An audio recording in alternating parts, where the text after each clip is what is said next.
Bien. A ver, no sé si alguien... No. Bueno, vamos a empezar la clase retomando un poquito lo que trabajamos la clase anterior, o por lo menos las primeras ideas, ¿no? De pensar la antropología vinculada a las técnicas de la imagen. Recordemos que trabajamos sobre todo la fotografía en la clase anterior y algunas imágenes cinematográficas. En esta clase en particular vamos a trabajar sobre todo el cine, el video, como estas técnicas, ¿no? Y pensándolas desde tres perspectivas, ¿no? Esto que hablábamos de la imagen incorporándose a una investigación, como justamente como parte de una investigación antropológica. La imagen, en este caso, que va a ser sobre todo como el tema de la clase para poder difundir y transmitir conocimiento antropológico, y la imagen como objeto de estudio, ¿no? Como producto cultural. Pero si pensamos cuál es la relación que tenemos, ¿no? Con el cine y con el video, ¿no? De manera más cotidiana, sin todavía entrar en la relación con la antropología, podemos pensar, voy a admitir a un compañero, que el cine y el video, ¿no? En primer lugar, lo pensamos, ¿no? Como medios de comunicación, ¿sí? Es como, digamos, son sistemas de transmisión de información sobre determinada cultura, sobre determinada problemática social, ¿sí? Y nosotros como espectadores tenemos, digamos, conocimiento a partir de esa observación. Pero no es solo digamos, un medio de comunicación, sino también un modo de representación, pensando en que la información de alguna manera es justamente construida, es presentada de acuerdo a cómo se ordena ese material, y nosotros tenemos, ¿no? Como distintas lecturas que nos permiten codificar si una información está, digamos, codificada, valga la redundancia, como una noticia periodística, o si la información forma parte de lo que entendemos como una película documental o una película de ficción, ¿sí? Podemos ir decodificando de acuerdo también a los conocimientos que tenemos, ¿no? Y además de ser digamos, un modo de representación, también es una técnica de investigación, como lo veníamos charlando, en esto de que podemos describir a partir de las imágenes, bueno, determinados comportamientos, determinados, digamos, problemáticas culturales. Sin embargo, bueno, no siempre fue aceptado en todo caso que la imagen podía ser objeto de estudio, ni que la imagen podía formar parte, ¿no? de un proceso de investigación, digamos, como una herramienta en la investigación. Esto, digamos, generó conflictos y polémicas al interior de la disciplina, porque de alguna manera ponía en cuestión cómo se venía haciendo antropología, ¿sí? Y porque permitía pensar que la imagen, esto, ¿no? Podía generar otras formas de pensar, otras formas de mirar, que podía ser utilizada como una herramienta y que podía finalmente también entonces transmitir conocimiento, ¿sí? Podía comunicar lo que nosotros, los resultados que teníamos de una investigación. Entonces lo que propone, en este caso ya la antropología visual, es de alguna manera pensar visualmente, ¿sí? Pensar audiovisualmente, también podríamos decir. Dejar de lado estos primeros usos que yo les comentaba la clase pasada, cuando hablábamos de la imagen solo como ilustración, o la imagen solo como evidencia o como dato, sino que de alguna manera configurar un pensamiento visual o audiovisual que tenga en cuenta la importancia, ¿no? De la mediación tecnológica en el trabajo antropológico, que tenga en cuenta cómo influye la mediación tecnológica también en la escritura, en nuestra mirada, en las observaciones que vamos realizando. Entonces la antropología visual abre de alguna manera el debate, ¿no? A pensar que se pueden construir imágenes, que se pueden compartir estas imágenes y que son válidas, ¿no? Que son válidas para los cientistas sociales. En esto de pensar que en el video o el uso, digamos, del cine como medio de expresión, ¿no? De un resultado de una investigación etnográfica, si lo empezamos a pensar de esta manera, tenemos que detenernos en algunos elementos, ¿no? Como que implícitamente hay una teoría, digamos, hay un enfoque teórico, hay una metodología de investigación en esa película que estamos viendo, ¿no? En ese video que estamos viendo. Hay un modo de representar, ¿sí? Y eso, digamos, son elementos a tener bien en cuenta, ¿no? Concretamente, podemos pensar en la historia de la antropología visual, cuando se ha querido comunicar y cuando se han querido transmitir conocimientos antropológicos, se ha hecho a partir de lo que consideramos el cine etnográfico. Si bien el cine etnográfico puede ser un montón de cosas, puede ser porque se viene pensando desde los 50 para acá, podríamos decir, 50, 60, en el 70, en el 76 concretamente, Karl Haider hace una primera conceptualización de qué es el cine etnográfico en su libro Historia del cine etnográfico, en donde él dice que es una descripción, digamos, ¿no? Que es una descripción, otra vez, etnográfica, y si bien se ha pensado del 70 para acá y se ha reformulado varias veces, se abre como toda una discusión sobre qué es lo que tiene que tener una película para ser considerada etnográfica o no, digamos, han habido consensos en pensar que el cine etnográfico pertenece a un género de no ficción, podríamos decirlo, que tiene que ver con una experimentación que se realiza a medida que se va haciendo el proceso, ¿no?, de investigación. Y que por lo tanto podemos digamos, enfocarnos en esto que les decía, ¿no?, que hay un contexto teórico de producción implícito. Como les digo, es un campo de discusión hasta el día de hoy, qué es cine etnográfico y qué no es, pero más allá de esta primera definición de Karl Haider y de los acercamientos, digamos, posteriores, nosotros nos vamos a tomar una conceptualización, que es la de Elisenda Ardebol, esta antropóloga visual que les comentaba que trabaja en la Universidad Autónoma de Barcelona y que ha escrito mucho sobre cine etnográfico, que ella dice que podríamos pensarlo, ¿no?, como aquellos productos audiovisuales que surgidos a partir de un proceso de investigación antropológica. Ardebol dice, de alguna manera son las descripciones que hacemos de formas de vivir, de pensar, de sentir, de actuar, de determinados grupos sociales y que están enmarcados en una producción audiovisual. Entonces, Ardebol plantea que combina dos técnicas el cine etnográfico, ¿no? Una que viene del cine, concretamente, y otra que viene de la antropología, que tiene que ver con la descripción. Recuperando también otra perspectiva de otros antropólogos que también trabajan con Ardebol, Roger Canals y Laura Cardús, son todos que trabajan juntos en Barcelona. Ellos dicen que podemos pensar también el cine etnográfico como un texto audiovisual sobre la alteridad cultural.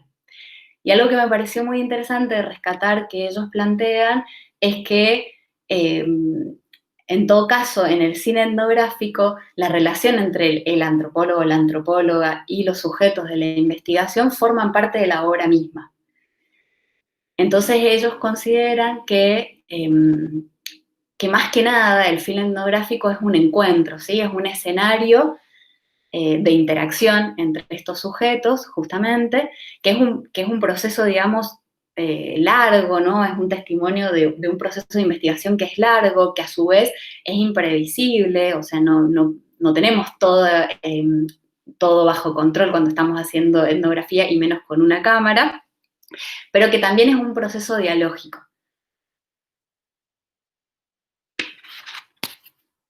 Y en eso, ¿no?, ya metiéndonos de lleno en el cine etnográfico, hay distintas discusiones sobre justamente si tiene que haber una colaboración colaboración entre antropólogos y cineastas para llevarlo adelante. Hay algunos antropólogos y antropólogas que consideran que es necesario tener la colaboración de un equipo profesional, digamos, de cineastas, y otros que por el contrario plantean que no, ¿no? Que el antropólogo o antropóloga tiene que tener conocimientos, digamos, técnicos, y para justamente, de alguna manera, pensar que los grupos de trabajo son, digamos, constituidos con pocas personas y que eso no interfiera tanto en la investigación, ¿no? Entonces van tomando distintas posiciones.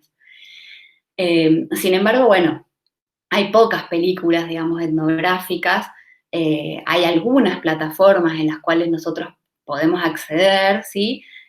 Bueno, por supuesto que con Internet es mucho más accesible, pero hasta hace un par de años o un par de décadas, podemos decir, era más difícil, habían, sí, revistas especializadas que ponían la atención en este cine, habían y siguen habiendo festivales, ¿no? Donde poder exponer y difundir el cine etnográfico, pero que no había tantos lugares, ¿no?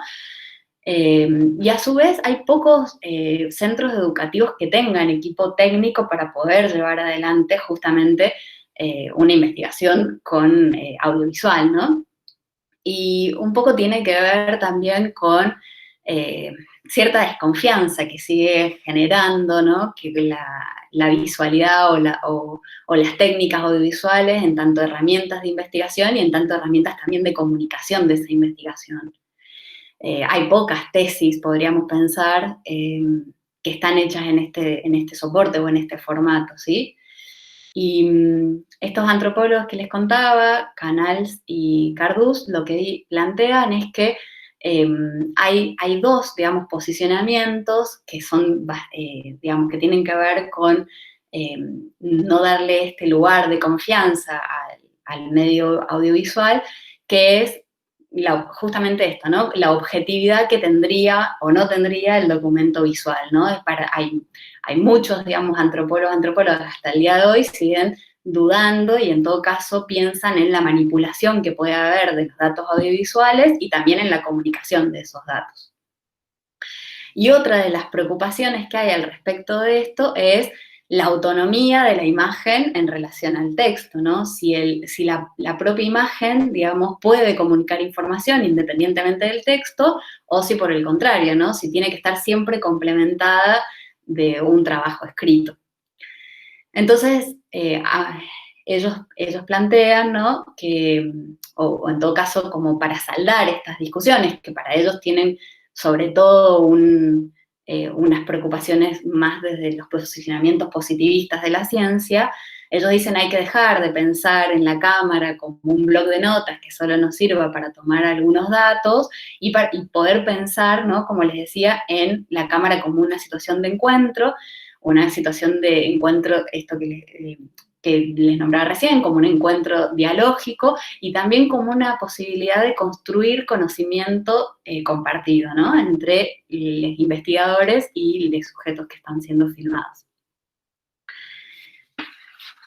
Sí, bueno, si es esto que les decía, ¿no? Una forma de transmitir y de presentar conocimientos sobre la diversidad cultural, entonces nos tenemos que detener en esto que planteaba, en el enfoque, digamos, teórico que hay, en la metodología de investigación, en los objetivos, ¿no? que tiene, digamos, estas películas, y en, digamos, poder pensar también cuáles son los contextos de producción de este tipo de films, ¿sí? Quiénes lo producen, cuándo se produce, en qué contexto, ¿sí? Los contextos de exhibición, y en ese caso, si vamos a pensar en la exhibición, también en las audiencias, ¿sí? Para quién está hecho, hacia quién se dirige este tipo de cine. Y Ardebol plantea también cuáles son las emociones que se ponen en juego, ¿no? Y cuáles son los sentimientos por ahí que empiezan a aparecer, ¿no? Y la imagen, por supuesto, que se quiere transmitir. Otro de los elementos que tenemos que tener en cuenta cuando pensamos en el cine etnográfico y después ya cuando lo analizamos, son los modelos de participación. ¿no? Cuánto han podido participar estos sujetos de la investigación, estos que son a su vez sujetos filmados, en su propia representación, ¿no? Si hay mayor o menor intervención, si los antropólogos o les cineastas, vamos a decir así, pueden compartir la cámara, o si la cámara y las decisiones son todas de los antropólogos. Si los sujetos de la filmación participan en alguna de las etapas de los procesos de producción, ¿no? Si participan, por ejemplo, en la elaboración del guión, o si participan en el montaje, en la edición. Y hay una tendencia, como les planteaba en la clase anterior, que desde los 70 para acá, ya desde el trabajo de Jean Rouch, como veíamos en Moulin Noir, pero también en otros trabajos que él lleva adelante, en valorizar, ¿no? Un rol mucho más activo, ¿no? Y participativo de los sujetos.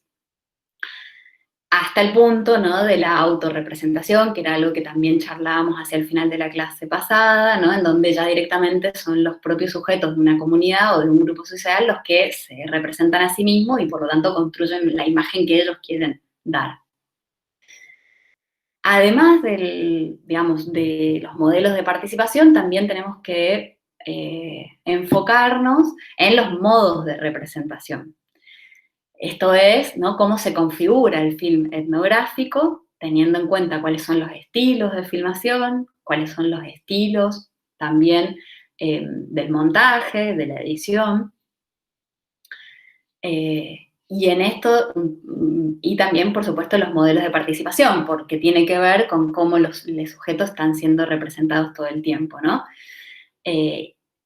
Si hablamos entonces también de estos modelos de representación, hay que ser muy cuidadosos y tener de alguna manera en cuenta cuáles son las relaciones de poder que están en juego, ¿sí? Y la autoridad, en todo caso, de los antropólogos frente a esto, ¿no? Porque pueden haber situaciones en las cuales, bueno, los antropólogos impongan sus propias visiones a los sujetos que están con los cuales están trabajando, o que ellos hablen por los otros sujetos, ¿no? Esto que hemos visto varias veces, ¿no? O que puedan apropiarse de determinadas imágenes de otras culturas, digamos, y que no sean transparentes cuando las traducen, de alguna manera, vamos a decir así, en nuestros propios órdenes simbólicos, ¿no? Bien, con todos estos elementos a tener en cuenta cuando pensamos en el cine etnográfico, traje 3 trabajos que me gustaría compartir con ustedes, que son, bueno, justamente producciones hechas en el marco de una investigación y para poder compartir y, en todo caso, dar cuenta de los conocimientos audiovisuales. ¿Hasta acá alguna duda? ¿Bien? ¿Alguna pregunta, algo? Bueno. Entonces, vamos a empezar. Voy a admitir a otra compañera. Voy a tomar agua, un segundo. Vamos a empezar con la visualización de un primer video, un primer documental, que se llama Palabras y Naranjas, Mercados, Vías y Barrios. Yo no sé si lo vieron, ahí lo subí ayer, no sé si alguno de ustedes lo pudo ver. Bien, es un... Bueno, ahora lo vamos a compartir. Es un documental que hicieron 2 antropólogos de la Universidad Autónoma de Madrid, Juan Ignacio Robles y Pilar Monreal.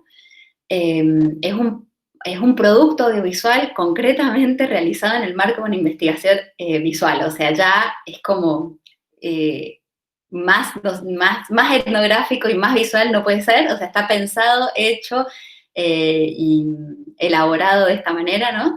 Ellos son antropólogos visuales, por lo tanto lo piensan desde ese lugar, y se enfoca sobre todo en poder dar cuenta de los mercados, de cómo los mercados forman parte de la vida de los barrios de 3 ciudades, eligen Valencia, Barcelona y Madrid. Y fue un proyecto bien largo, fue un proyecto de 2 años, del 2006 al 2008, cuyo enfoque teórico viene, además de la antropología visual, ¿no? Desde la antropología económica y desde la antropología urbana, lo cual les hace, digamos, entender a los mercados como espacios de intercambio, no solo económico, sino de intercambio social, y cómo vertebran, ¿no?, las relaciones sociales de esos barrios. A mí me gustaría que viéramos unos fragmentos, vamos a ver unos 5 minutos, con mucha paciencia, y que tengan atención y que pongan atención sobre qué, digamos, primero, ¿no?, en esto que venimos charlando, cómo se da cuenta de un proyecto de investigación antropológica, qué es lo que significa el mercado para ese barrio, cuáles son por ahí, ¿no?, las valoraciones que van haciendo los distintos protagonistas, que presten atención sobre cómo se van representando estos sujetos, ¿no? Y cómo de alguna manera se configura este material, lo que decíamos recién, ¿no? Si hay participación o no de sujetos en la filmación, si hay observación, si hay interacción, o sea, que presten atención a estos elementos y lo conversamos en un ratito. Voy a tratar de presentarles ahora, entonces.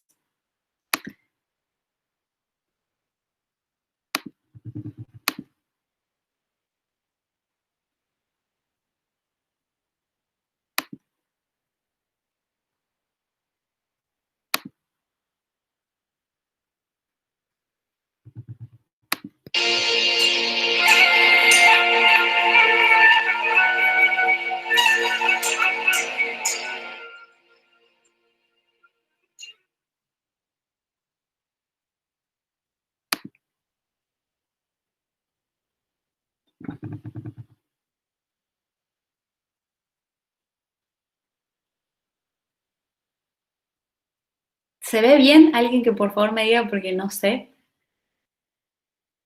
Se ve bien. Bien, genial.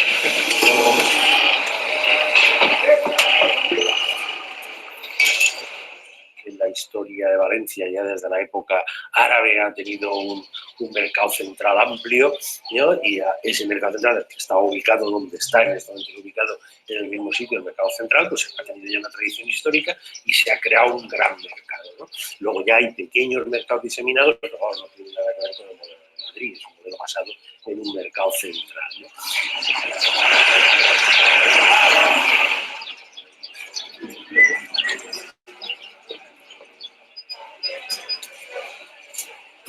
La tercera generación, mis hijos la cuarta. Desde que se abrió el mercado, empezaron mis abuelos en el mismo sitio. Luego mi madre, luego yo. Y ahora mis hijos. ¿Pero usted? No, ni no. Que lo compres, venga, pruebe eso. Si la prueba seguro que se lleva. Ha cambiado porque el mercado este se quedó muy mal, se quedaron muchas paradas vacías, lo que te he dicho antes, no se ha recuperado y la gente pues me va la pena la vida. En el año 86 cerraron muchos establecimientos en Valencia, de ultramarinos sobre todo, mucho pequeño comercio. Entonces es cuando empezaron a fluir los Mercadona, Carrefour, Alcampo, mucho. Y la gente le dio, cosa que ahora no están funcionando demasiado bien, ¿ves? Porque son las cosas, la gente cada vez le gusta más el trato amable, el trato de persona a persona, el trato de recetas. Hacer el chete con cerveza, Sí. con un cuarto de chufas y sale muy buena, un litro. Pero el principal competidor es Mercadona. Hoy en día, ni los días, o sea, lo que es el autoservicio de barrio. Pues allí te ponen la bolsa y lo que hay en la bolsa te tienes que llevar y se acabó la historia. Y aquí vienes, tienes 150 paradas, que tú vienes, lo miras, lo ves, si te gusta lo compras y no te vas a otro sitio. La gente joven que trabaja tiene que ir a grandes superficies, porque si entra a las 9 y sale a las 7 de la tarde, el mercado no puede venir. Tiene que ir a los grandes supermercados. Después de la reforma vamos a ello, o sea, vamos a votarlo ya por ley. También está un referéndum nuevo en las leyes del ayuntamiento de mercado y, oye, y ampliar horarios, porque es que a lo que vamos, la gente trabaja, la pareja hoy en día, tú, tu mujer o yo, mi mujer, y ¿cuándo vas a comprar? Pues a las 7 de la tarde cuando sales. Y si tienes un margen de 2 horas para comprar hora y media hasta las 8:30, pues oye, en hora y media pueden entrar muchísima gente. Además, de hecho, nosotros abríamos antes por la tarde los viernes y vendíamos barbaridades. Pero 2 veces más que un lunes, un viernes por la tarde. Pero claro, empezaron a cerrar gente, y al final llega un momento que no había servicios básicos. Pues la gente huye, es lógico, aunque tú estés y no hay servicios básicos como pan, agua, refrescos o carne o pescado. Hola, buenos días. Hola. Puedes poner un cuarto mezclado. Vale, medio cuarto y medio cuarto. Vale. Nuestro nivel de vida pues ha ido subiendo y cada vez quieren más calidad, más calidad. Pues son no lechugas, súper lechugas, ¿eh? Súper lechugas hoy. Medias altas. Más tirando medias altas que medias bajas. Hasta los restaurantes y los bares que tengo les sirvo esta calidad. Sí. ¿Vale? Ahora te lo preparo yo. Venga, hasta la semana que viene, gracias. Sí, pago con tarjeta y todo. Sí. Compra por internet también. Ahora yo se lo paso por servicio a domicilio y lo pagan en consigna. Hay una consigna abajo donde la gente puede comprar tranquilamente sin cargar nada. Aquí o pagarlo en consigna. Luego bajan con el coche abajo, lo consignan, lo cargan y no hacen esfuerzo ni...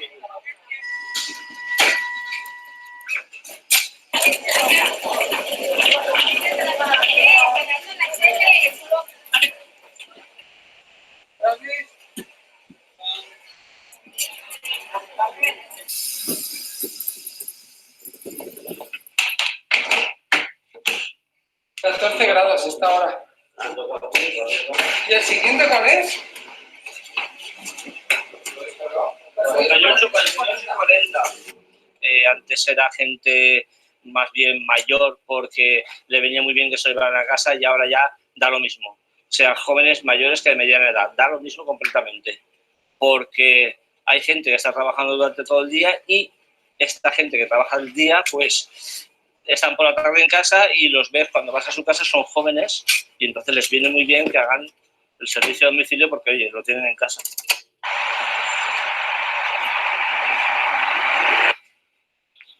Mercado Central. Sí. Buenas tardes. Primero porque me gusta mucho el Mercado Central. Y si le juntamos al Mercado Central, la comodidad del servicio a domicilio, la verdad es que me parece muy bueno.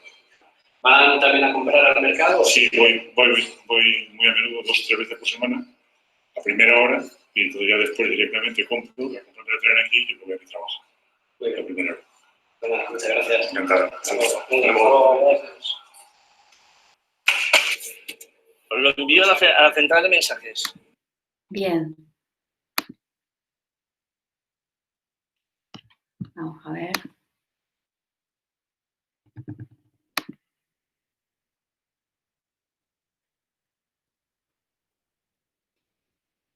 A ver, veo un mensaje acá en el chat. Ah, bien, de que se veía.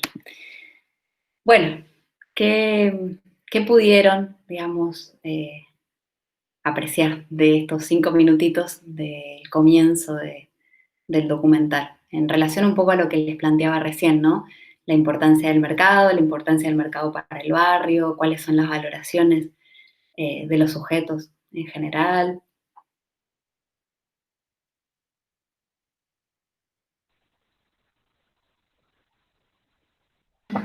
A mí algo que me llamó la atención es que, digamos, está filmado en cámara en mano y es como que da una imagen como súper dinámica y que va, digamos, siguiendo más o menos lo que van haciendo los sujetos y aparte, digamos, cómo van hablando. Entonces, como que trata de... me da la sensación que trata de seguir, digamos, tanto las prácticas como los sentidos que van construyendo en torno al mercado y un poco a la historia también del mercado. De una. Hay como una atención muy importante a eso, ¿no? A poder descubrir cuáles son los discursos que ellos tienen, las acciones, seguir esto que vos decís, el movimiento, poder acompañar también, ¿no? a los trabajadores en ese pase, ¿no? Del mercado hacia afuera también, ¿no? Dar cuenta de qué es lo que sucede en esos envíos a domicilio, subirse a una camioneta y poder ir con ellos, ¿no? Como compartiendo esas percepciones, esas visiones. Bien. A mí lo que me resultó interesante es la combinación que van haciendo de las imágenes del mercado en sí, donde se aprecian los colores de la fruta y más, y está la otra forma, digamos, de imagen, que es la de la persona dialogando con quien está detrás de la cámara. Y a mí una de las cosas que me llamó la atención es cómo se marca en ese proyecto es la relación vincular.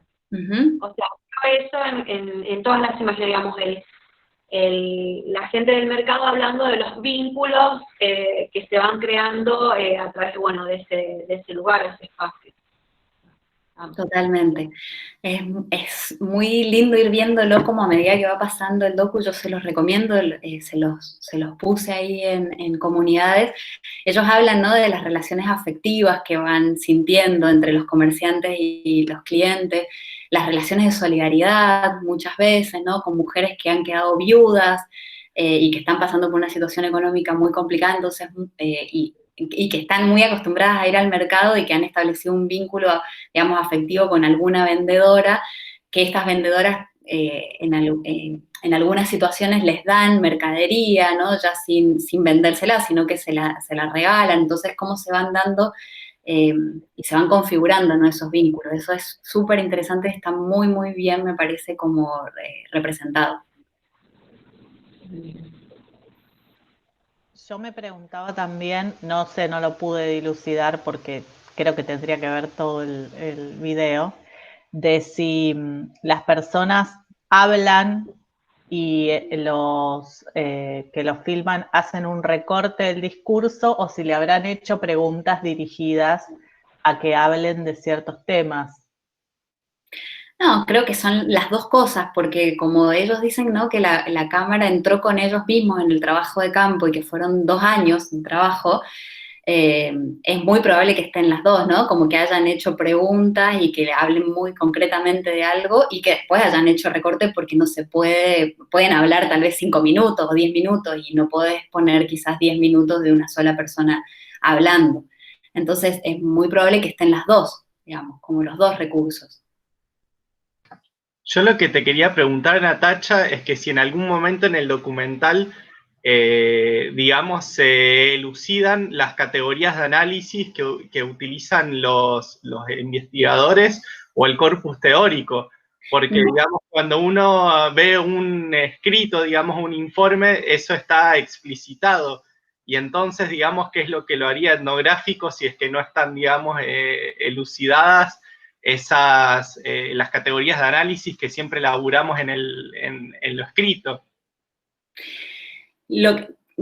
Primero no están elucidadas, no están dichas, no están explicitadas.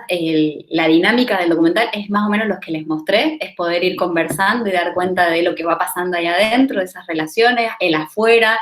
Después hay momentos con distintos comercios por ahí del barrio. Entra a jugar también la participación de las personas que han venido de otros países, entonces cómo eso ha ido cambiando también lo que ellos venden. Pero bueno, esa es como la forma que ellos encontraron, ¿no?, de exponer. Todo el pensamiento, digamos, teórico, esto es posterior, es que alguien de alguna manera, digamos, alguno de ellos escribe, ¿no?, y puede decir cómo hizo este documental. Pero que sea etnográfico, digamos, no necesariamente, o sea, es etnográfico en tanto forma parte de esa investigación antropológica, y es una investigación antropológica porque tiene un enfoque, lo que yo te planteaba, ¿no?, tiene un enfoque teórico y tiene una metodología de investigación, no es que van con la cámara sin tener en cuenta todo eso o sin saber de alguna manera desde dónde lo van a pensar. No hace falta, digamos, que en un documental etnográfico todo eso esté dicho, sino que vos puedas, como de alguna manera, acceder a esas ideas a partir de las imágenes. No sé si contesta la pregunta, Juan. En los 3 documentales que veamos, nunca jamás, digamos, los y las investigadores dicen desde dónde están pensando para llevar adelante sus investigaciones, sino que las propias investigaciones, y acá hay un poco de creencia en lo que yo les planteaba recién, que pueden hablar por sí mismas, ¿no?, que estas investigaciones pueden dar cuenta. En algunas más que otras. Propiamente no hay un trabajo, digamos, después escrito en el cual nosotras podamos ir rastreando. Lo que sí hay una reflexión que hace el director, Juan Ignacio Robledo, pero que tiene 5 páginas. No hay un trabajo de digamos, escrito posterior, distinto al que les voy a mostrar de Violeta Montellano al final, que se llama ¿Y tú qué ves?, que el video documental es parte de la tesis de maestría, por lo tanto hay una tesis escrita y hay un video, digamos, que da cuenta de esa investigación. Entonces ahí sí, es mucho más grande en todo caso, como lo que, o podemos ir como complementando, pero en este era un trabajo puramente audiovisual y se trataba de que una misma pudiera de alguna manera como llegar a pensar en esos conceptos, o cuál fue la metodología, casi que todo pudiera estar ahí, que por supuesto puede tener sus límites, ¿no? Y que puede tener sus dificultades, pero bueno, fue una propuesta que ellos hicieron.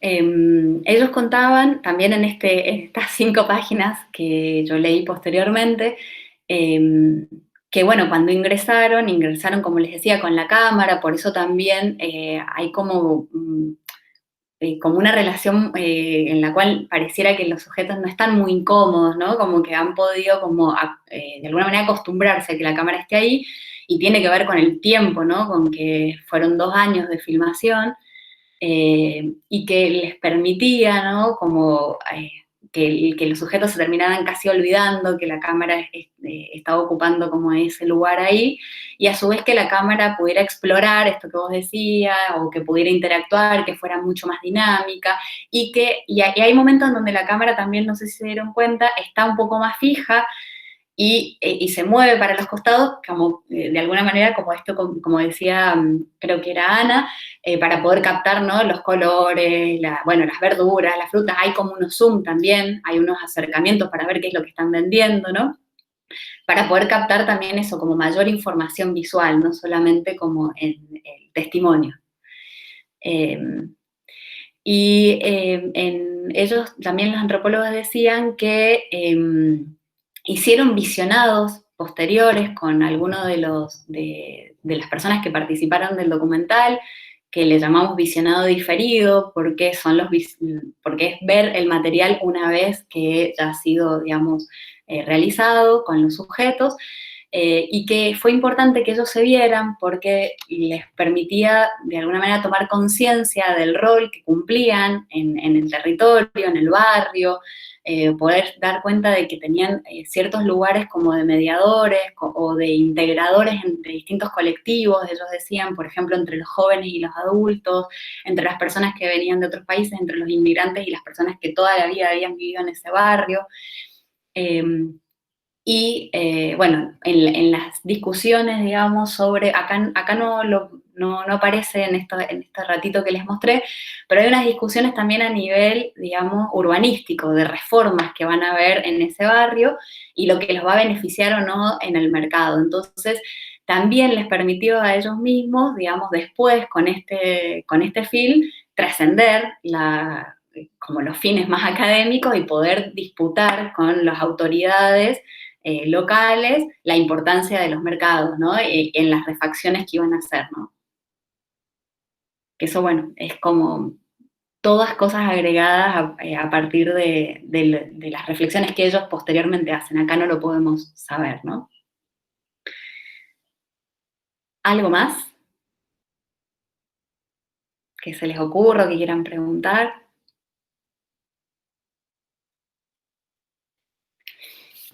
A ver si me queda algo más.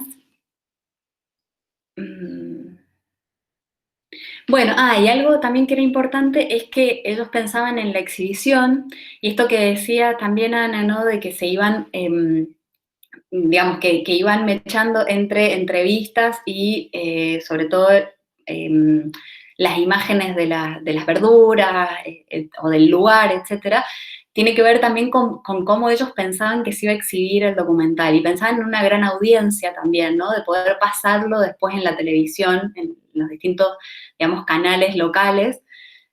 Por eso también está este juego por ahí de entrevista y de imágenes por ahí también más del mercado.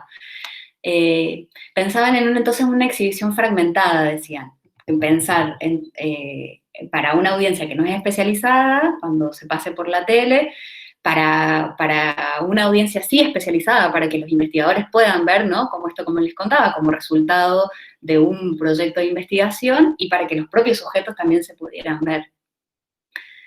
Entonces, esto es algo también importante a tener en cuenta, ¿no? Como las audiencias y los formatos para ir para la exhibición.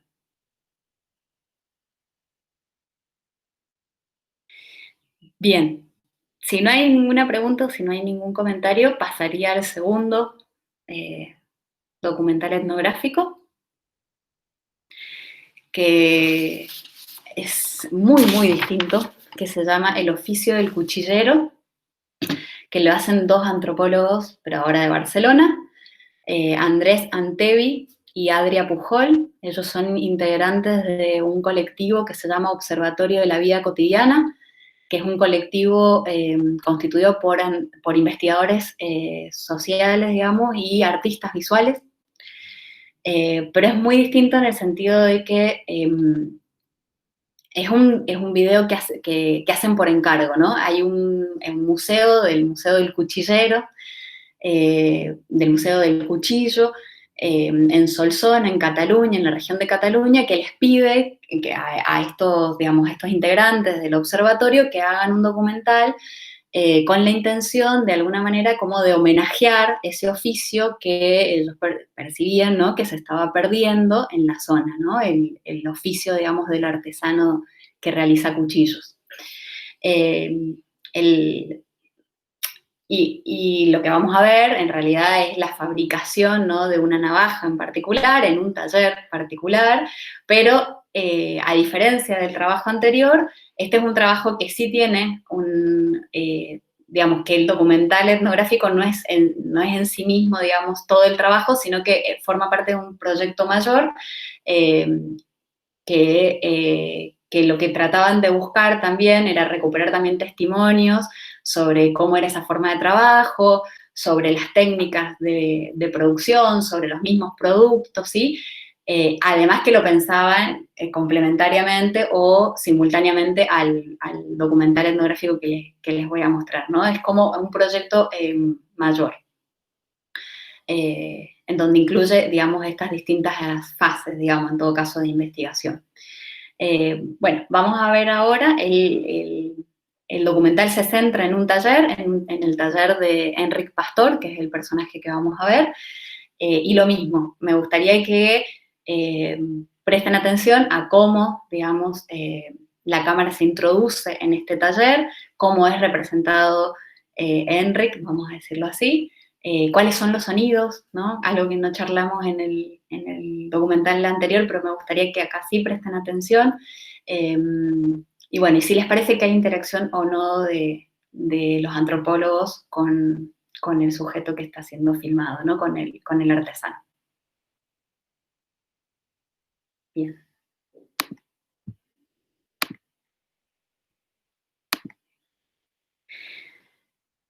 Hay unas placas que, digamos, o intertítulos que están en catalán, así que las traduje para ir diciéndoselas mientras vayamos viviendo.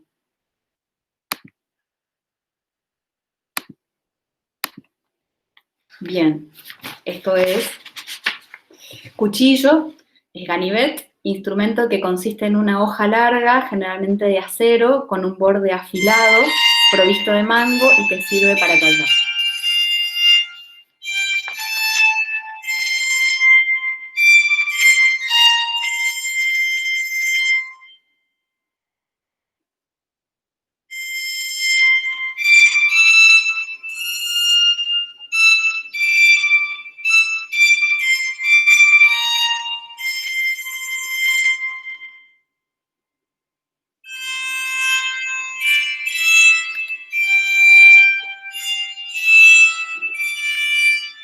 Bueno, conocimientos milenarios de un oficio que, transmitido de maestro a un aprendiz durante generaciones, vive en pocas manos.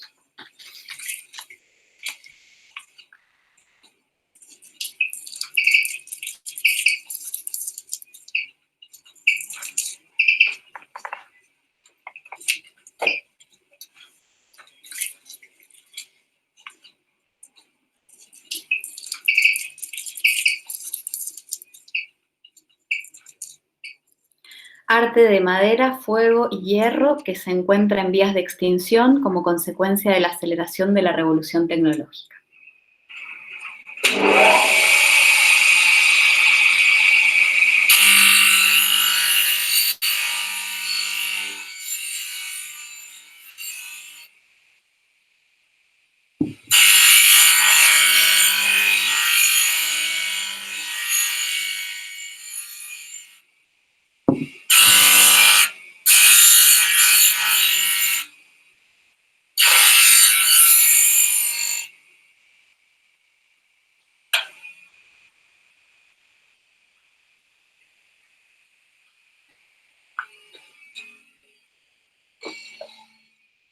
Ganiveter es cuchillero, persona que hace cuchillos o vende dagas.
El mango.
Bueno, vamos a dejar acá.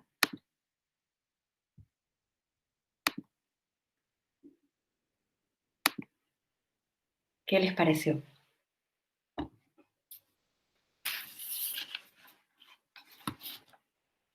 Pensando quizás en relación al trabajo que acabábamos de ver anterior, el de palabras y naranjas.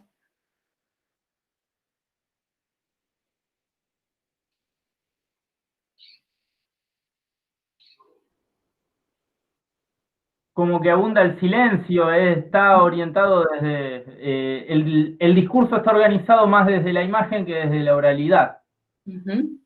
Eso es como contraste a primera vista, digamos, y después está centrado también en el procedimiento, porque también lo que hay que destacar es un poco esta cuestión de la acción de este oficio. Bien.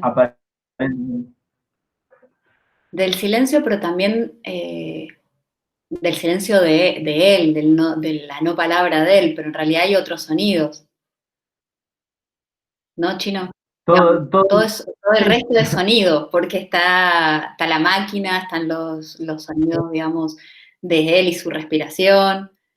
Creo que están los pájaros también. Entonces registrar también esos otros sonidos, ¿no? No solo la palabra.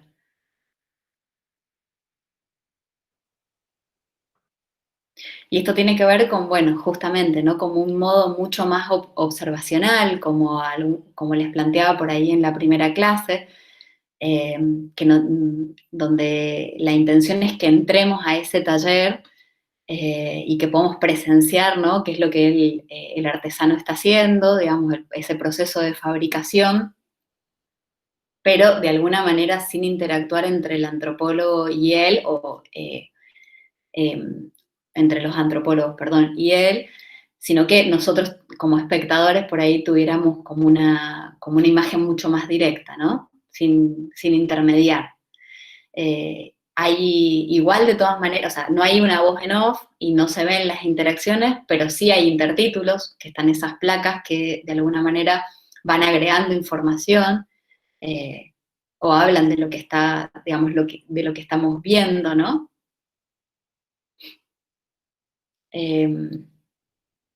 Y respecto a él, ¿qué les parece, no? Como la forma de representarlo.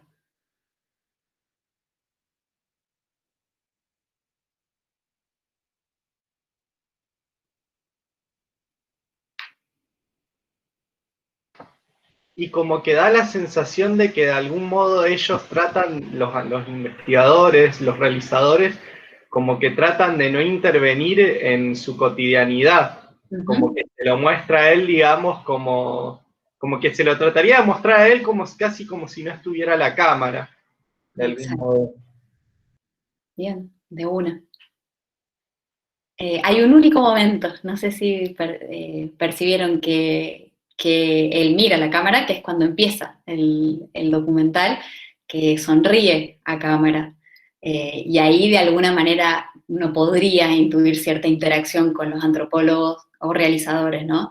Pero el resto pareciera esto, ¿no? Que es una intención de no intervenir, de poder de alguna manera solo registrar esa cotidianidad, ir siguiéndolo, porque también no es una cámara que está fija, o sea, también la cámara se va moviendo por el taller, y el taller también cobra protagonismo, o sea, el taller con sus objetos cobra protagonismo, eso me parece interesante, no solo el artesano, ¿no? Las máquinas, las herramientas, todo, digamos, todo ese entorno cobra un lugar importante, ¿no? Como en la representación. En un escrito también posterior, los antropólogos decían que, a diferencia, ¿no? del proyecto que vimos antes, que estuvieron 2 años filmando, que ellos estuvieron 1 semana y media.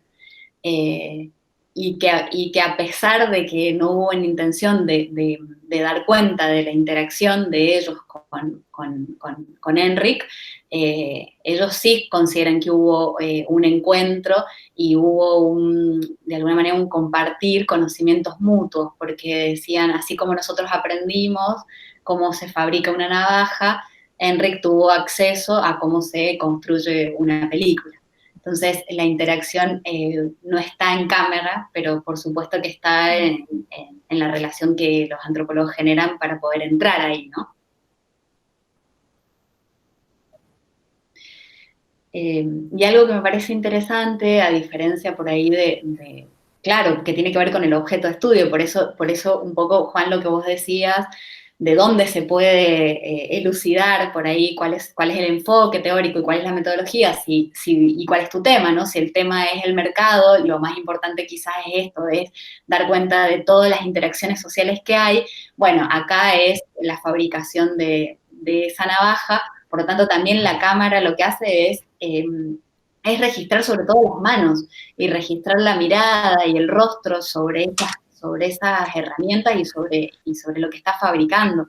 Entonces construye también un sentimiento mucho más íntimo, que es muy distinto al que veíamos en el mercado, ¿no? En Palabras y Naranja. O sea, tiene que ver también con cuál es tu objeto de investigación y de alguna manera cómo abordarlo.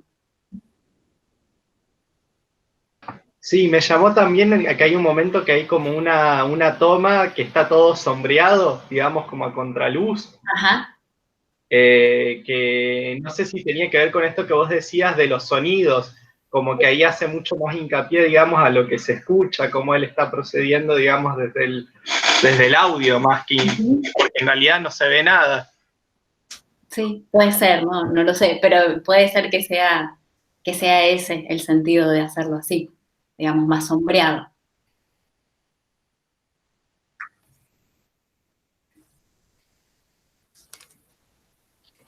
¿Sí?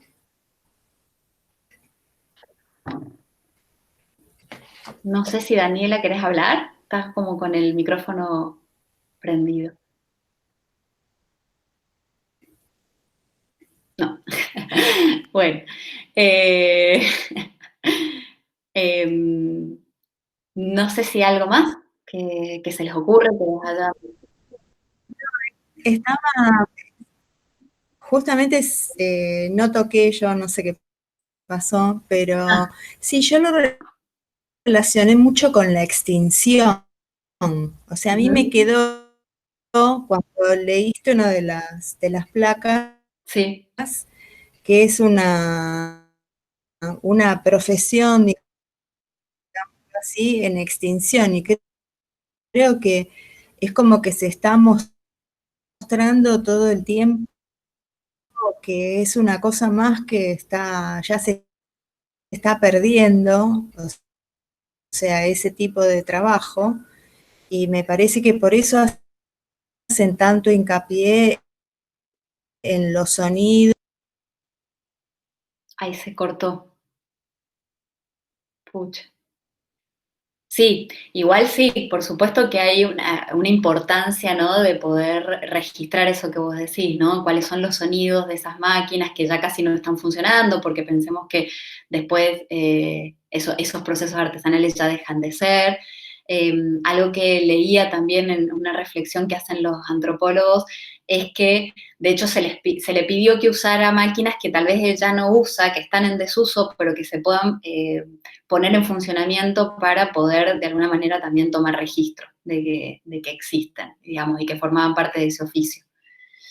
Y es como, me parece que hay como una tensión, ¿no?, entre mostrar que es un oficio que, como vos decías, Daniela, que está como en vías de extinción, y de hecho lo dicen así, y en el trabajo posterior, digamos, en el texto lo plantean así, como un oficio que está en vías de extinción, pero al mismo tiempo a mí me parece que el oficio, de todas maneras, está en un contexto que es contemporáneo, o sea, hay rasgos de contemporaneidad. Hay una radio, me parece, no sé si se llega a ver, que dan marcas de una contemporaneidad, no es atemporal, no es en otro momento, digamos, hay un calendario también que, bueno, marca el año, ¿no? Entonces, que está en un presente, que si bien está en esta tensión digamos, de que corre riesgo de desaparecer el oficio, todavía, digamos, existe, todavía se puede valorizar, ¿no? Hay significaciones dando vuelta en torno a eso, y por eso también, digamos, la intención del museo. Pero es algo digamos, es algo que pienso, ¿no? No estoy muy segura, pero me parece que hay como tensiones ahí.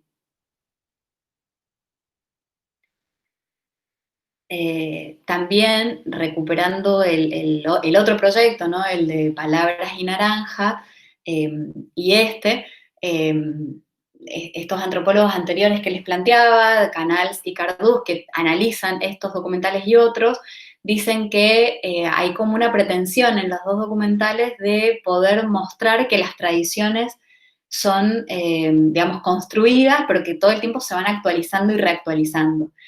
En esto que les decía del taller, que el taller va teniendo objetos de contemporaneidad, y también pensando en el mercado, ¿no?, y en estas tradiciones que se van reinventando constantemente. De hecho, lo van diciendo ellos, ¿no?, como no es lo mismo cuando trabajaban antes y cómo ahora se trabaja, el cambio generacional, cómo también cambia, digamos, ciertas tradiciones con la entrada justamente de los inmigrantes y la venta, en todo caso, de nuevos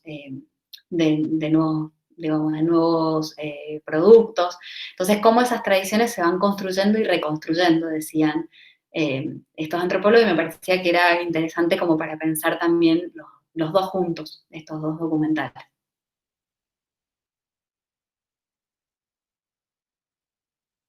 No sé qué les parece. Cuestión de la antropología económica que vos habías citado al comienzo, porque como que muestra la capacidad también de regenerarse esta otra forma de organizar la economía justamente para no extinguirse, o sea, y por ahí en este otro caso, en el del cuchillo, habría que ver cuál es el desenlace, lo más probable es que vaya hacia la nada, pero bueno, sí.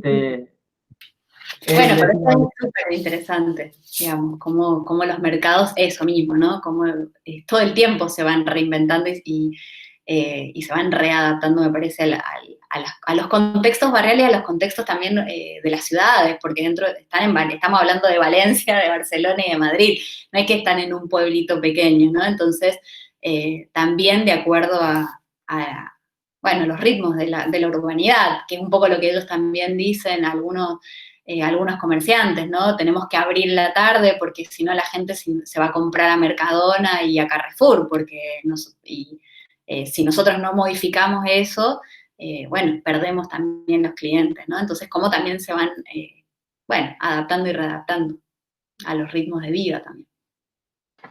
Claro, es interesante porque, digamos, de algún modo los dos se muestran como imágenes de la cotidianidad, pero tratan de enlazarlo también con procesos sociales más amplios.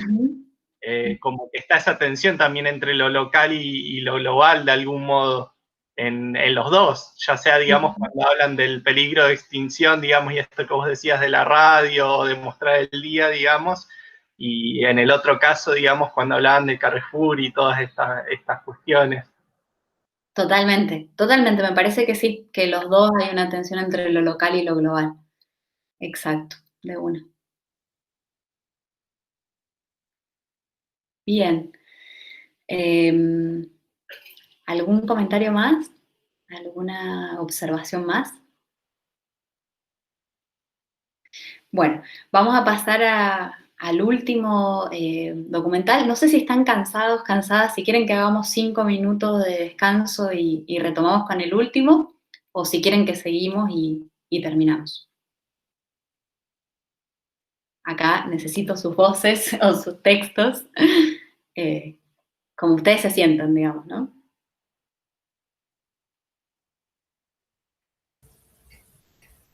Dale nomás, yo te diría, qué sé yo. ¿Qué sé yo? ¿Sigamos? Bueno, no, porque pienso en esto de que están desde las 3 de la tarde y me da cosa. Sí. Perdón, Daniela, sí, no te escuché. No sé qué piensan los demás, por ahí seguimos y terminamos. Como quieran, me pliego. Me funciona todo malo. No te preocupes, todo puede fallar, esto es como algo que tenemos que aprender y tener como mucha paciencia. A mí también siempre me preocupa mucho de si se escucha o no y si nos vemos o no, pero bueno, hay que tener como mucha paciencia y entender que nos puede fallar todo. Así que ahí estamos. Bueno, entonces, el último docu que les traje, que en realidad es un video documental que realiza una investigadora, antropóloga visual ya a esta altura, que se llama Violeta Montellano, en el año 2010, y es un video que formó parte de su tesis de maestría en antropología visual y documental antropológica, como les contaba, en Flaxo, Ecuador. La tesis se llamó Fotografía realizada por personas con ceguera y baja visión en Quito, Ecuador, oculocentrismo y visualidad alterna. Lo que hace Violeta me parece una cosa muy interesante, es explorar la fotografía en personas con ceguera y baja visión a partir de un taller que llevan adelante, ¿no? Un taller de foto. Que pone, por supuesto, en cuestión y de alguna manera como rompe, ¿no? Los esquemas que tenemos de la hegemonía visual. Esto es lo que ella llama el oculocentrismo, ¿sí? La primacía visual, de la cual forma parte la fotografía, de la cual forma parte el cine, y de la cual formamos parte todos hasta ahora. Cómo se puede tensionar justamente algunos principios del oculocentrismo, y cómo los mismos sujetos pueden significar y resignificar la foto, ¿no? La fotografía como una experiencia, ella dice, como una experiencia sensorial. Para lo cual, entonces, se basó en un enfoque teórico que viene de la antropología de los sentidos, que ella dice invita a pensar que los sentidos no son solo procesos biológicos, sino que por el contrario son también construcciones, digamos, sociales, compartidas y colectivas. Y pensar entonces la experiencia sensorial que viven estas personas con ceguera y baja visualidad, y en la experiencia corporal, la importancia, ¿no?, del cuerpo, justamente en la realización y también después en la producción de la fotografía y en, a ver cómo decir, y en la lectura, ¿no?, de esta foto.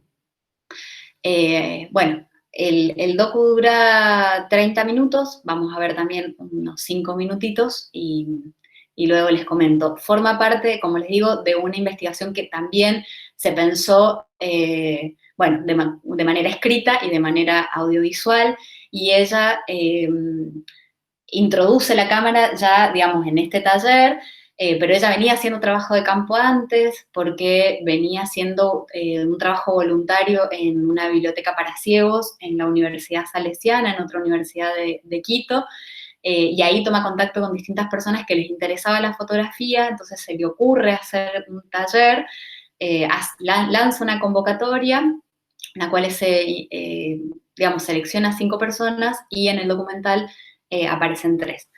Dura 30 minutos, lo mismo, vamos a ver 5 y lo conversamos. Ay, al revés.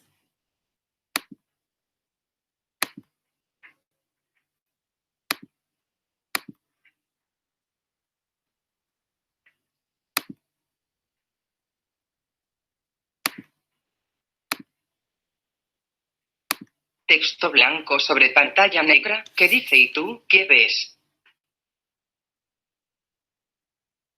En ciertos momentos de este documental se empleará la técnica de la audiodescripción, usada en las películas para personas con ceguera y baja visión, que implica la descripción oral de las imágenes visuales. Carmen, la narradora de este documental, sale del programa Textaloud, que convierte textos a voz. En algunos fragmentos existen fallas técnicas en el audio, que se conservaron por dar prioridad a la inteligibilidad del documental ante los diversos públicos.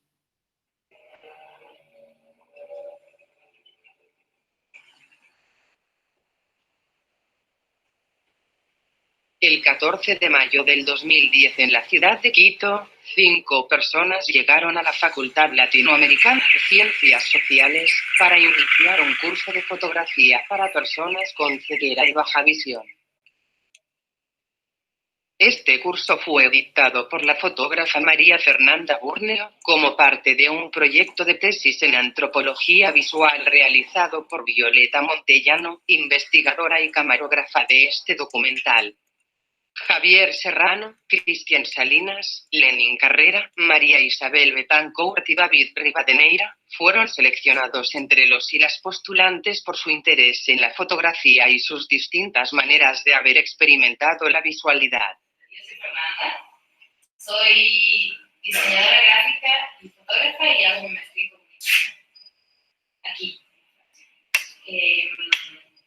He dado clases de fotografía ya 2 años y antes de eso fui publicista 4 años. María Fernanda, yo creo que sería conveniente que tú nos preguntes a cada uno qué nivel ¿De fotografía? No, nivel de visual tenemos, porque eso también es uno lo que se puede más o menos manejar. Texto blanco sobre pantalla negra que dice ¿cómo ves?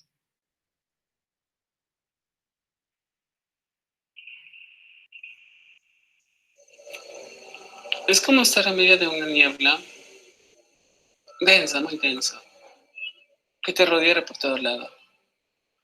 Que de vez en cuando esa niebla se mueve de un lado al otro y por breves instantes te permite ver alguna sombra al otro lado de esa niebla. Y siempre con destellos de luz que sí están como pequeños focos, moviendo constantemente. Javier Alejandro Serrano, quiteño, pintor, músico, poeta. Javier ordena fotografías ampliadas y encuadradas. El 9 de julio del 2010, Javier fue invitado por la Casa de la Cultura Ecuatoriana a una feria artística en Santiago de Méndez, pueblo ubicado en el oriente ecuatoriano. Allí pintó en escena, como suele hacer en otros eventos, y esta vez también expuso fotografías que resultaron del curso.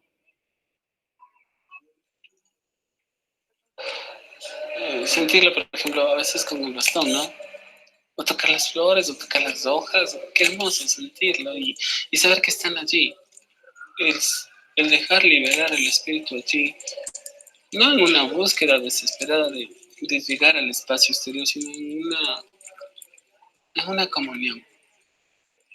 Pienso que el mundo está allí, sí, pero ¿cómo llego a ese mundo visual? ¿Cómo logro abrazarlo? No en el sentido de tocarlo, sino en el sentido de poder apreciarlo, aunque no lo pueda ver.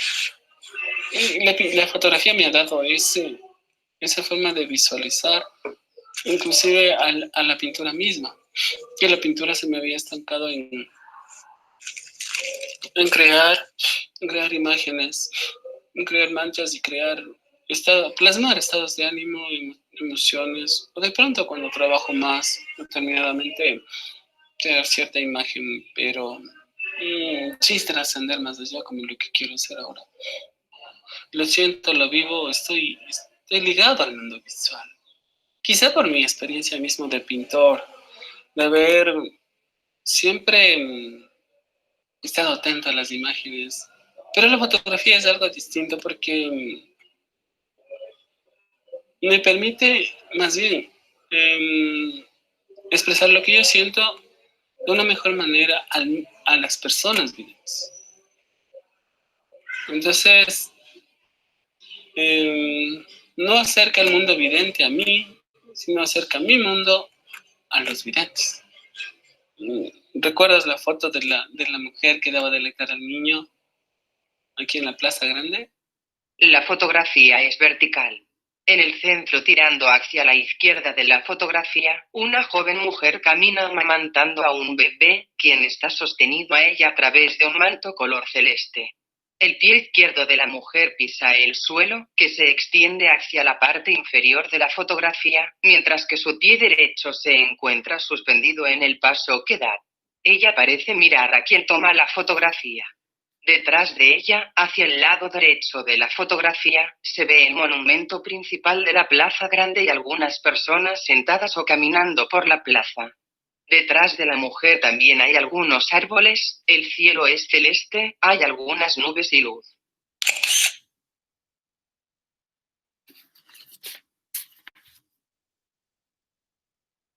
Pues bueno.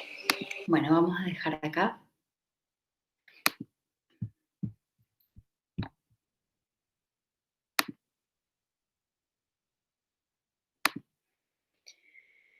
Bien. ¿Qué les parece esta exploración, ¿no? Este trabajo que realiza Violeta con estas personas? A mí me parece, para empezar, que quiero preguntarte si se puede tener acceso a la tesis esa para poder leerla. Sí, por supuesto. Ah, bien, perfecto. Es algo que, o sea, tengo ahí la tesis abierta en Adobe, te la paso. Pero por supuesto se puede acceder. Todas las tesis de maestría de la Flaxo están en un repositorio. Bien, perfecto. A mí personalmente este me gustó mucho. Yo estoy haciendo una especialidad en turismo, que es turismo accesible, que es para turismo para personas con discapacidad, bueno, visual, auditiva o motora. Y justo en este momento estoy haciendo toda la parte de lo que es audiodescripción para personas con discapacidad visual. Y hay muchas cosas que por ahí se plantearon en este pedacito de video que me parecieron como súper interesantes desde la teoría y desde la experiencia de las personas con capacidad visual reducida o ceguera. Me gustó mucho la parte en que el hombre que está hablando dice que él no tiene una búsqueda desesperada por llegar al espacio exterior, sino que su comunión se da porque lo puede apreciar y su forma de apreciarlo es que por la fotografía puede visualizar aunque no pueda ver. Yo creo que esto nos hace también como ir un poco hacia la médula de los términos que uno usa corrientemente y, bueno, y poder desnaturalizarlos y poder pensarlos como qué es ver, qué es una imagen, qué es apreciar algo, qué es visualizar. Me pareció súper interesante y además me pareció que está muy bien planteado con la audiodescripción. Me pareció bastante completo este pedacito que vi. No lo vi entero. Sí, sí, no te preocupes, está ahí, está subido en comunidades, se puede acceder fácilmente para que lo veas, tal cual, digamos. Y también lo que vos decías de que los sentidos en realidad son construcciones sociales consensuadas porque es lo que te permite poder hacer una audiodescripción, porque cuando vos haces una audiodescripción estás indicando direcciones o colores o texturas o el contexto o impresiones y es necesario que haya un consenso sobre eso para que la otra persona pueda visualizarlo, aunque no pueda ver. Sí, total. A mí me impresionaba, digamos, y me gustaba mucho como el trabajo que ellos hacen, ¿no? De la fotografía desde experiencia sensorial, ¿no? Digamos, cómo la fotografía es sentida y es pensada también de alguna manera a partir de otros sentidos, ¿no? Desde el tacto y bueno, y también desde la audición, pero desde el tacto, y ahí veíamos por ahí en las imágenes cómo el bastón puede ayudar como para encuadrar, ¿no? Para tener como de alguna manera registro de lo que se va a poder fotografiar, los brazos, ¿no? Como de alguna manera construyen lo que va a ser después registrado. Eso me pareció como algo como muy interesante de pensar la fotografía como una forma mucho más completa de experiencia, que no tiene que ver con el sentido de la vista, sino que tiene que ver con estos otros sentidos, y lo que vos decís, desnaturaliza, deconstruye lo que tenemos construido hasta ahora, de cómo la pensamos a la foto y cómo pensamos el video, ¿no?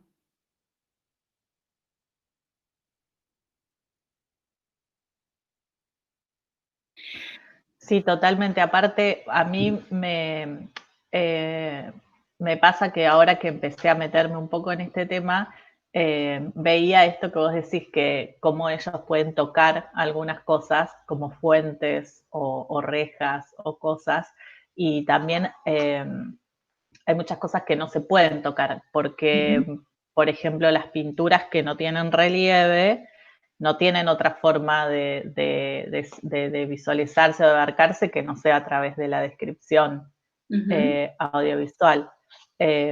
Pero así todo se puede crear una imagen de cualquiera de las dos cosas, a través de la descripción o a través del tacto.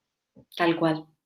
Bueno, cómo es importante entonces, digamos, la oralidad a la hora de la fotografía, digamos, ¿no? En las personas con ceguera y baja visión. Empieza a tener en juego, digamos, a entrar en juego un montón de otros elementos que claramente nosotros no hemos podido percibir, me parece, ¿no? Entonces, esto me parece como que está como muy bien, digamos, representado, mostrado, ¿sí?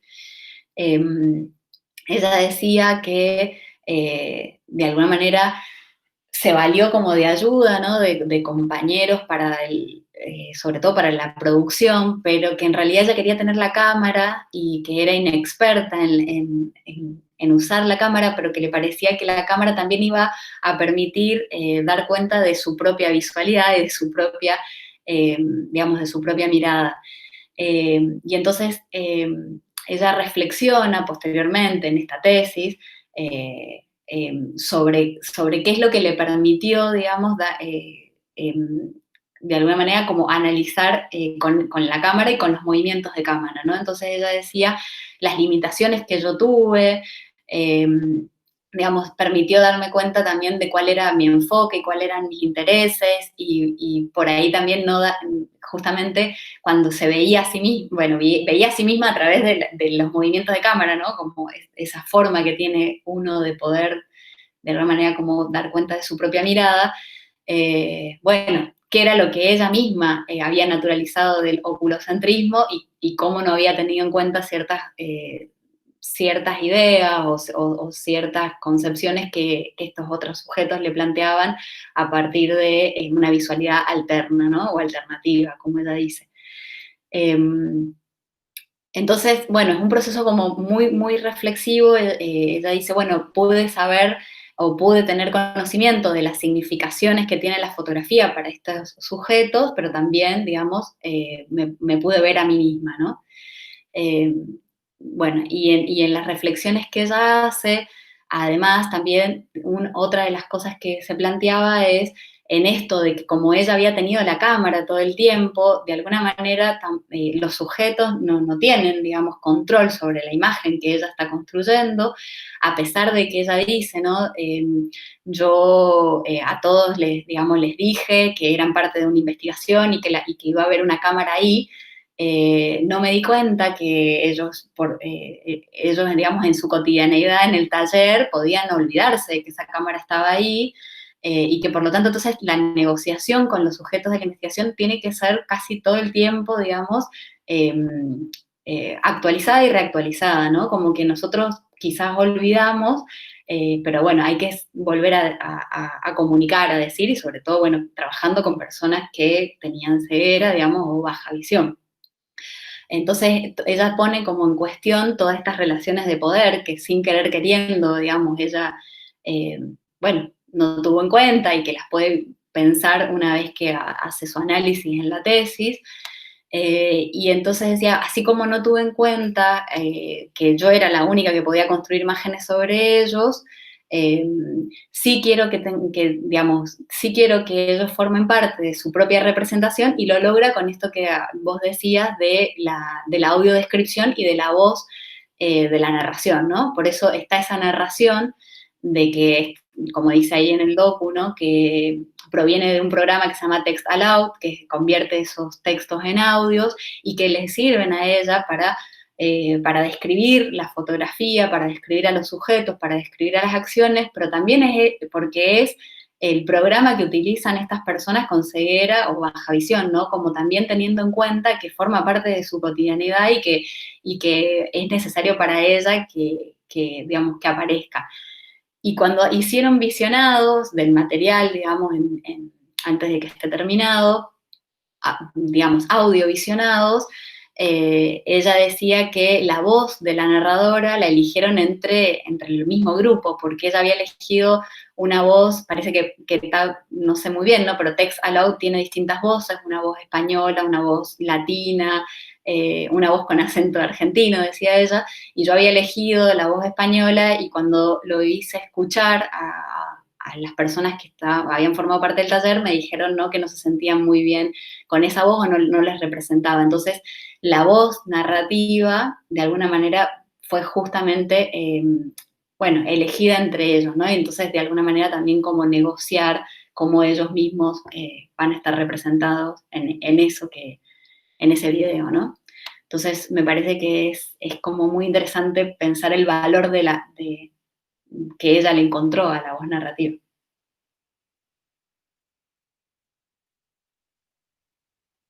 Y esto pensando en lo que decíamos, ¿no? En las audiencias, o sea, ella quiere que los mismos sujetos con los que ella trabajó puedan tener acceso a este material, también que otras personas, digamos, con ceguera o baja visión se puedan preguntar sobre el tema, y algo que me parece interesante que ella agrega es también para los normovisuales, como ella nos denomina, que nos podamos cuestionar nuestra normatividad y que también, digamos, podamos tener, de alguna manera, como que nos acerquemos a este uso, ¿no? de estos programas que son tan usuales para las personas con ceguera y baja visión. Y la audiodescripción, ¿no? De la imagen fotográfica, también, ¿no? Como un momento como, que de alguna manera a nosotros nos invita por ahí a cerrar los ojos y a imaginar esa fotografía antes de que la fotografía aparezca en imagen. Sí, incluso a mí me hizo pensar en algo que dijo Elida la semana pasada de cómo a veces una imagen, una foto, para los normovisuales, por más de que estemos viendo lo mismo, quizás esa foto tiene un contexto que el que la sacó puede traer un montón de información que uno que no la conoce o nunca la vio a la foto, no. Eso por un lado, y por otro lado también en esto de poder deconstruir las imágenes, es muy llamativo un ejercicio donde vos le mostrás a personas que ven una imagen y le pedís que las describan, y cada persona pone el acento en lugares distintos, utiliza palabras distintas, contextualiza la imagen de forma distinta, o sea que a veces nosotros pensamos que hay un consenso sobre lo que estamos viendo y en realidad cuando lo ponemos en palabras estamos viendo lo mismo, pero estamos viendo otra cosa en realidad. Sí, sí, son todos esos juegos, digamos, perceptivos y subjetivos, claramente, que intervienen acá, digamos, justamente en una fotografía, en la construcción de una fotografía, en la lectura de una fotografía, ¿no? No sé si alguien quiere hacer algún comentario, alguna pregunta, algo que les llame la atención.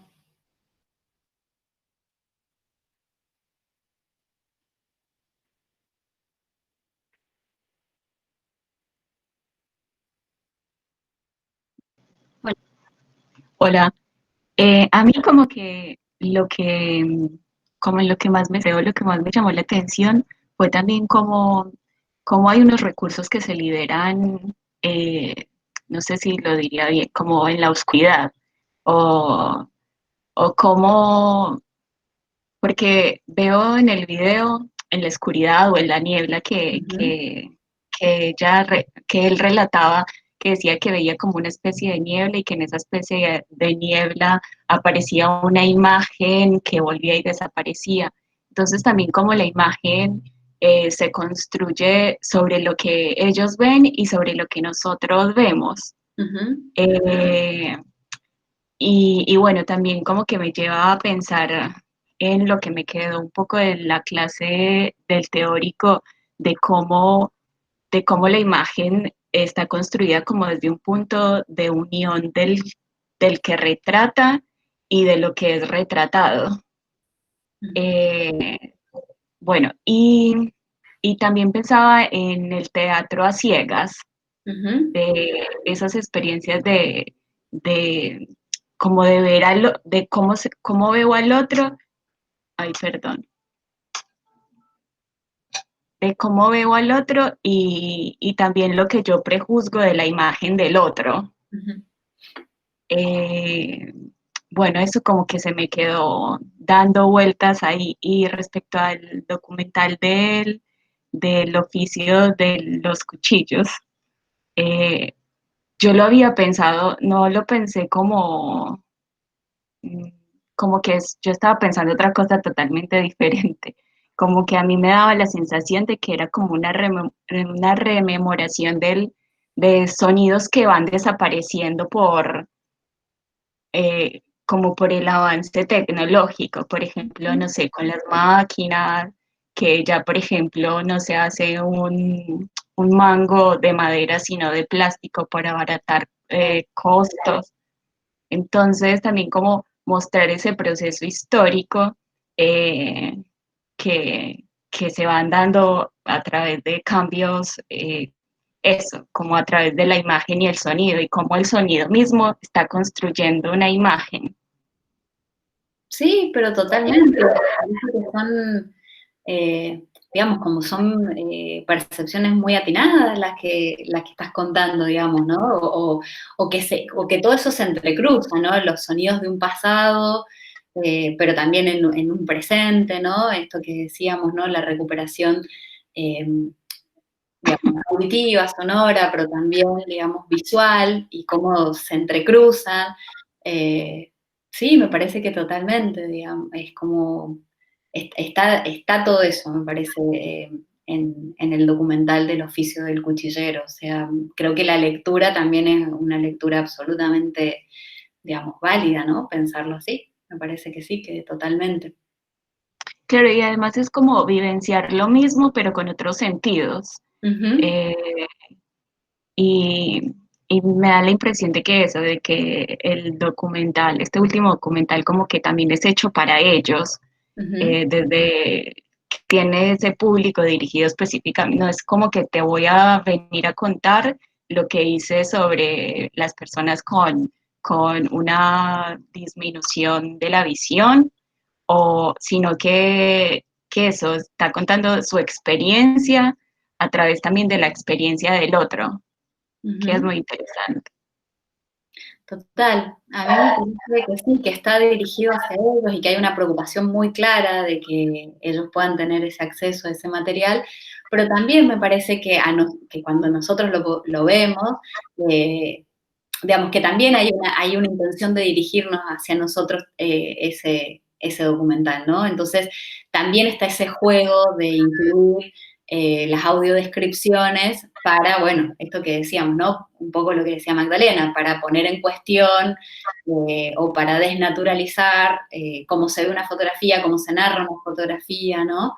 Me parece que introduciendo, digamos, esta voz narrativa tiene también el sentido de llegar a los normovisuales, entre comillas, y hacernos deconstruir imágenes, y a su vez también me parece que es interesante en la antropología visual, ¿no? Como algo que estamos abordando, ¿no? Poder pensar, deconstruir y construir nuevos conceptos también. Sí, yo me acuerdo una experiencia que tuve también en el Teatro a Ciegas en Medellín, y cómo nos hacían ver los colores por medio de sensaciones. No sé, por ejemplo, el rojo con algo caliente, el frío también como representando el color azul. Entonces, como que eso, ver toda una gama de posibilidades con otros sentidos. Total. Hay algo que también ella decía y que de hecho se ve en el documental un poquito más adelante, ¿no? De que se significan las fotos, ¿no? A través, ¿no? Como decimos, pueden ser a través de otros sentidos que tienen que ver con los colores y los colores, con las imágenes, pero también con la narración de otras personas, ¿no? Por eso termina siendo como tan importante como la interacción en esa lectura. Digamos, ellos pueden acceder o visualizar de alguna manera esas imágenes a partir de las observaciones y las descripciones de esos otros. Y vos en el teatro, digamos, también, a partir de la interacción con ese otro, podés de alguna manera adquirir lo que significa ese color. Claro. Como la importancia de la relación también.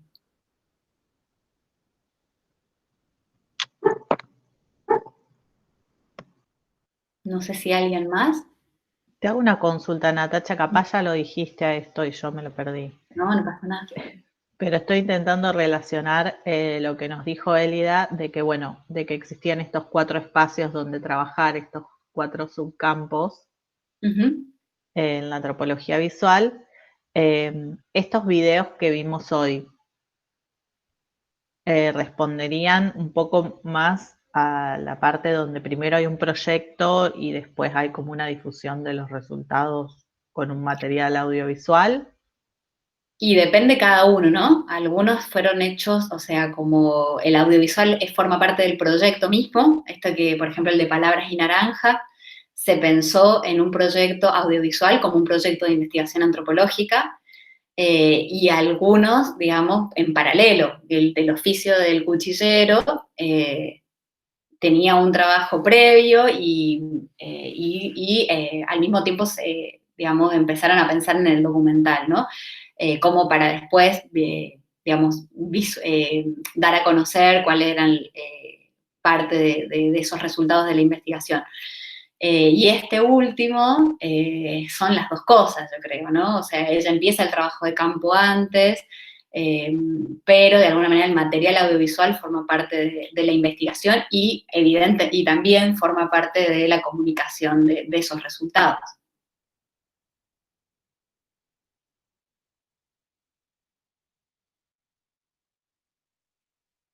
¿Sí? No sé si... Sí, perfecto. Yo por ahí como que me pierdo un poco claro, uno tiene que saber un poco el contexto de producción para poder saber si fue en realidad primero un registro de campo y después vino un análisis teórico de eso, o fue a la par o fue al revés. Exacto. Por eso, pero sí, entendí. Bien, por eso siempre como que hacemos, ¿no? Como hincapié en recuperar los contextos de producción. Fundamental, como para cualquier trabajo audiovisual, como recuperar el contexto de producción para poder tener como un poco más de idea de lo que estamos viendo y poder darle un marco más general.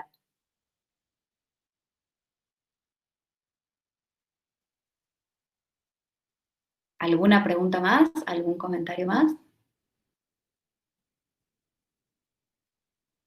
Bueno, lo que me gustaría como para cerrar es algo que veníamos charlando con Alejandra y que salió también en la conversación con Magdalena, es que en última instancia me parece que estos 3 videos lo que nos ponen a pensar es que la imagen se puede, digamos, puede ser construida como relación, ¿no? Como una relación social que se elabora entre los investigadores, las investigadoras y los sujetos de la investigación, y que también son un encuentro, ¿no? Y que eso forma parte de la visualización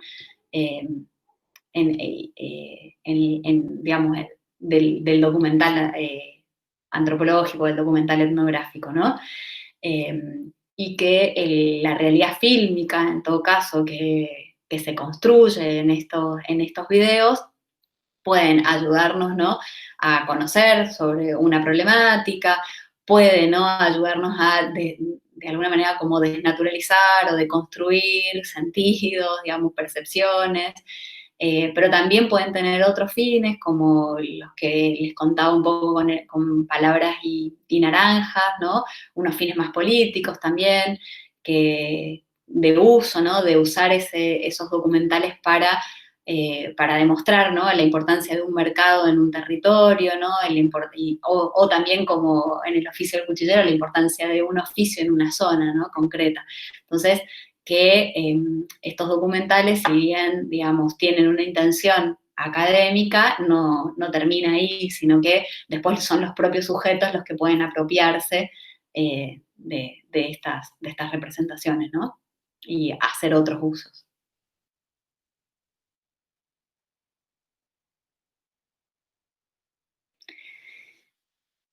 Bueno,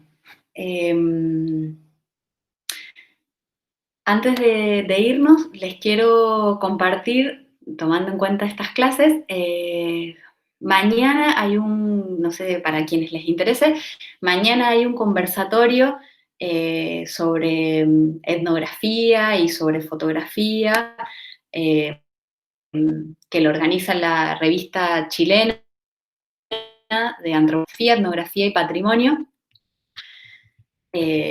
donde va a participar Mariana Giordano, que es una antropóloga de acá de Argentina, Marisol Palma, que es una profesora de Chile, y va a moderar el director de la revista, que es Gastón Carreño, que en 2 clases más adelante vamos a hablar sobre él y sobre el trabajo que yo les conté que hizo sobre el western, digamos, el western en Hollywood y cómo construye un estereotipo sobre los pueblos indígenas. Es mañana, 14 de agosto, a las 11 de la mañana, hora chilena. Hay que pensar que es a las 12 de nosotros, ¿no? Ahora les voy a poner el link de la transmisión por si les interesa, quienes estén con ganas de seguir como ahondando un poquito más sobre estos temas. Y también pensando que la clase que viene ustedes van a tener una clase sobre patrimonio. Acá les voy a poner el link. Y también, hablando de cine etnográfico, a quienes también tengan ganas de ver un poco más o de interiorizarse un poco más, que en estos días, el 24, 26 y creo que 28 de agosto, se va a llevar adelante el Festival de Cine Etnográfico del Ecuador, que es el 5º festival, y ahí hay películas, hay talleres, hay charlas, por si tienen ganas también, ¿no? de ir como incursionando un poquito más en qué es el cine etnográfico. Ahí también les copio y les pego la página, por si tienen ganas de entrar por ahí, recuperando también en que a algunos de ustedes les interesaba ver documentales, bueno, también que vayan conociendo qué es el cine etnográfico, ¿no? Así que bueno, ahí está.